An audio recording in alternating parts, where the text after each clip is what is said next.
भारत से करीब 4,500 किलोमीटर दूर लेबनान की चर्चा दुनिया भर के लगभग हर देश में हो रही है। कारण है लेबनान में हो रहे धमाके। पहला धमाका 17 सितंबर को हुआ, जिसमें कम से कम 12 लोगों की मौत होने और 3 से ज़्यादा लोगों के घायल होने की खबर है। इसके बाद दूसरा धमाका 18 सितंबर को हुआ, जिसमें करीब 14 लोगों के मारे जाने की खबर है। ये धमाके पेजर और वॉकी टॉकी जैसे इलेक्ट्रॉनिक डिवाइसेस के जरिए किए जा रहे हैं। रिपोर्ट्स के मुताबिक ये हमले शिया राजनीतिक संगठन हिजबुल्लाह को टारगेट करने के लिए किए गए हैं। हिजबुल्लाह ने इन हमलों के लिए इजराइल को दोषी ठहराया है। हम जानेंगे कि दुनिया भर के तमाम मीडिया संस्थानों ने लेबनान धमाकों पर सुबह की सुर्खियों में क्या लिखा। शुरुआत लेबनान के ही मीडिया संस्थान अल अखबार से करते हैं। अल अखबार ने खबर को हेडलाइन दी, विनाश के इस युद्ध में लेबनान का मत है कि इजराइल अपने विरोधियों को कुचल देना चाहता है। आगे आर्टिकल में हिजबुल्लाह के पक्ष में उसकी अब तक की यात्रा को लेकर कई बातें लिखी गई। लिखा, प्रतिष्ठा, विश्वास और क्षमता ये वो विशेषताएं हैं जिन्होंने हिजबुल्लाह को इजराइल के खिलाफ एक अलग पहचान दी।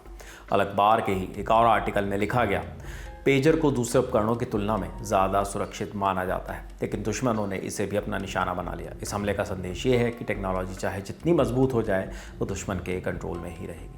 अब जानते हैं इसराइल में क्या छापा गया। इजरायली अखबार हारित्ज ने लिखा, शुरुआती रिपोर्ट में पता चला कि विस्फोट उन इलेक्ट्रॉनिक उपकरणों में हुए हैं जिनका इस्तेमाल हिजबुल्लाह के कार्यकर्ता करते हैं। आगे हारित्ज ने इसराइल के रक्षा मंत्री योव गैलेंट के एक बयान का जिक्र भी किया और लिखा, हम युद्ध के एक नए दौर की तरफ बढ़ रहे हैं, हमें खुद को इसमें ढालने की ज़रूरत है। इस स्तर पर यह बहुत ज़रूरी है कि सारे संगठनों के साथ बातचीत की जाए, हर स्तर पर करीबियों के सहयोग के साथ काम किया जाए।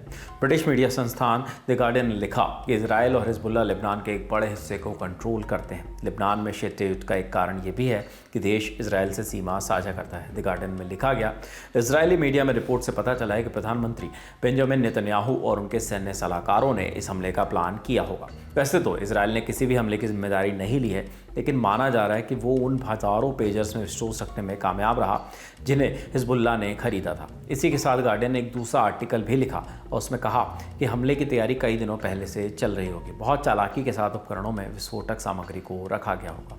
अमेरिकी मीडिया संस्थान न्यूयॉर्क टाइम्स ने लिखा कि इजराइल ने एक मॉडर्न तरीके से दुश्मन को निशाना बनाया। उसने इन धमाकों की ना तो जिम्मेदारी ली है और ना ही इनकार किया है। आर्टिकल में लिखा गया, लेबनान के लिए दूसरे दिन का धमाका एक सबक की तरह आया, ऐसा सबक जिसने उन्हें बताया कि वो ऐसी दुनिया में रहते हैं जिसमें सबसे ज़्यादा इस्तेमाल किए जाने उपकरण भी उन्हें मौत तक ले जा सकता है। अब गाज़ा पट्टी में तनाव और ज़्यादा बढ़ गया। खबर में बताया गया कि हिजबुल्लाह की सारी बैठकों में फ़िलहाल के लिए सारे उपकरणों पर बैन लगा दिया गया। अल जज़ीरा ने खबर की शुरुआत इसराइल के जिक्र के साथ की है। लिखा है कि विशेषज्ञों के अनुसार इसराइल ने युद्ध के कानून का उल्लंघन किया है। आगे लिखा भी, लेबनान में हुए धमाकों में अभी कई बातें स्पष्ट नहीं हैं। इसराइल के समर्थकों ने इस हमले का जश्न मनाया है। जनाजे, बड़ी इमारतों, दुकानों और ऐसी कई जगहों पर मची तबाही को इसराइल के समर्थकों ने सही बताया है। इसके अलावा अल जज़ीरा ने मौत के आंकड़ों के बारे में भी जानकारी साझा की। इस खबर में फिलहाल इतना ही। आगे जो भी अपडेट्स आएंगे हम वो भी आप तक ज़रूर पहुँचाएंगे। इस खबर को लिखा है हमारी साथी विभावरी ने। देखते रहिए दी लंदन टॉप। शुक्रिया।